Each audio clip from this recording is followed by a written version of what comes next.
Esta mañana se presentó en el pabellón de Os Remedios la 31 edición del Campeonato de España Junior de Natación.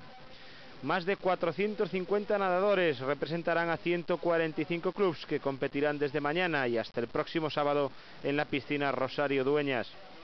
Estefanía Lipo, Laura Pimentel e Eri Álvarez son las mejores bazas del club organizador, el Natación Pabellón, para conseguir subirse al podio.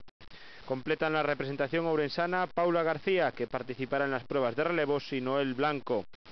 Ángeles Prado, gerente del pabellón, destaca la importancia social de la prueba. Consideramos que é un evento moi importante para a cidade porque son moitos días, xente que vai estar aquí convivindo, que vai dar un cheo total aos hotéis e aos centros, restaurantes, tendas, sitios de ocio da nosa cidade. Prado no se olvida, lógicamente, del atractivo deportivo de un campeonato que traerá a Ourense a las mejores promesas de la natación española.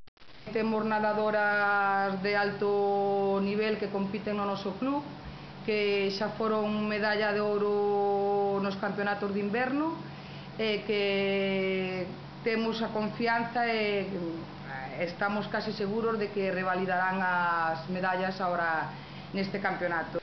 Sin duda, una prueba de primer nivel que copará el protagonismo del deporte ourensano esta semana.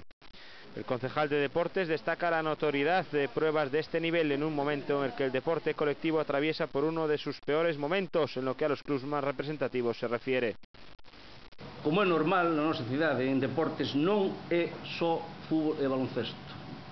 A nosa cidade ten vida máis alá no deporte ourensán, hai vida máis alá do fútbol e do baloncesto masculino. Mañana a las 5:30 de la tarde comenzará la fiesta de la natación.